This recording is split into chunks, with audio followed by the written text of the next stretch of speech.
Hey, good afternoon, everyone. My name is Decky Aspandi. I'm postdoc researcher in the Department of Analytic Computing with the Professor Staab. So today, I would like to talk about my last work, which is the attention-based deep learning for affective computing. And then I would like to extend a little bit to its application to my current project in this university. So before we go into the essence of it, I would like to introduce about what is affective computing. So affective computing is the discipline that tries to equip the computer ability to recognize the people affect states or their emotions. So in the left, you see the example of the computer or the robot try to interact with the baby or the child.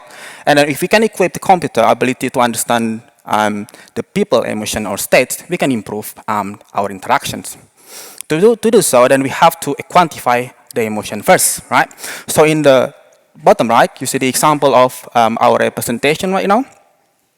So we have the valence in the x-axis, which identify the positivity of the emotions, whereas the y-axis tells the intensity of it. Based on the combinations, we can represent a whole of emotions. Now, how we are going to identify this emotion, right? So there's a lot of sensory input. The one that is quite intuitive is using a face, because usually it's quite intuitive for us to understand people using the face.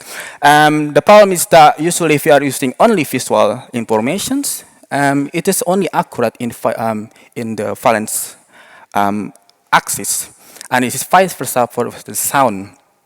So now the problem is that how we are going to improve these estimations by compensating both of modality, because sometimes people they change their face, right? But they don't say anything. In this case, using visual modality will be more important, and vice versa. Sometimes people change their tone, but they don't change their face, right? So how to address this this imbalance or this important of each modality? In this case, I'm using a gating mechanism. So in this red circle is the set coefficient. This is the important coefficient that try to regulate the modality. In the bottom left, you see the example of for example, visual input and then sound input. This set will regulate the importance of each modality. I saw here's a result, a lot of stuff, but the most important thing here is that can I try this? Yes, so this is the result of the predictions in the finance arousal. But the most important thing is to look here is that this set coefficient able to detect the importance of each modality. In the bottom left, we see the example of the set coefficient give the importance for the face, because there is change in the facial domain or in the visual domain. Whereas in the sound modality, in this case the spectrogram, we don't see any change. In this case, the set modality is able to compensate for this.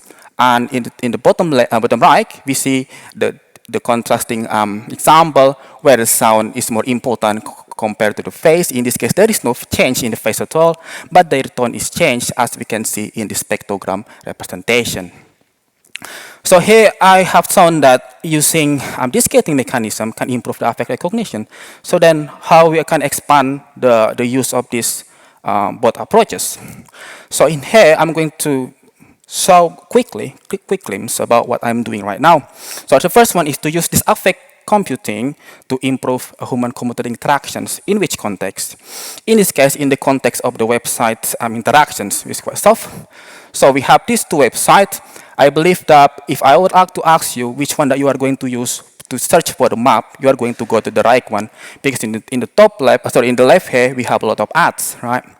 And then, so could we use affective computing to help us understand which website is more intuitive for us as a user, right?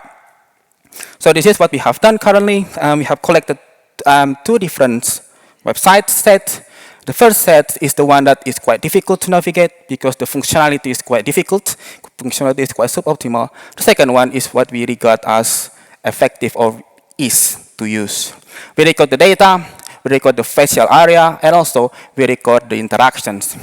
Then we apply our affect analysis that has been pre-trained.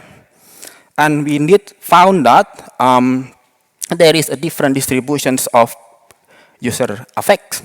So in the set one, we see that there is a the perceived emotion state, sorry, tends to be a little bit more negative. So recall that in the x-axis we have the valence. So the result indicates that indeed there is differences when the people react with the website, at least based on their facial appearances.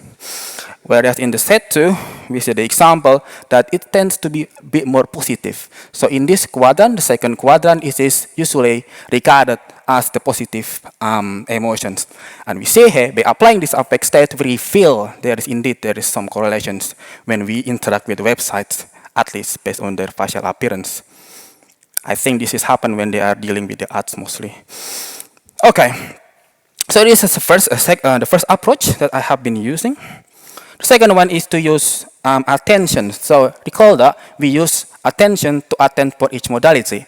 Now I would like to expand this analysis to different tasks, but it's still related. So in this case, the task is we have the website, and then we would like to predict where is the gaze. What is the gaze? The gaze is where you look at. And this is the heat map of the intensity or the concentration of your gaze. Right? So why this is relevant? Because by having this, we don't have to collect a lot of data that is expensive. And this is quite important data that people use for website development. So is that possible for us to improve these gaze predictions using attention that I have mentioned before? So this is currently undergoing with one of our students. So here, this is quite complex, but the idea is that we have visual input, we have the context mask. The context mask explains where is the text, where is the images, and we represent as the mask. And we use this attention modality to attend for each of modality, and then we have the predictions. It has been shown that, at least in our experiment using 3 data sets, that using this approach improve the prediction, as you can see in the top. In the bottom right below. This is our estimation, this is the ground truth, and this is the other alternative. We see that our result is more precise, which means it is more effective in estimating where the people look at, based only from the website input. Okay, I think that's it for my presentations. So in conclusion, the use of multimodal attention can improve affect recognition tasks, and then applying these both approaches, which is attending both multimodality and affect recognitions, can help in human-computer interaction analysis. I think that's it from myself. Thank you.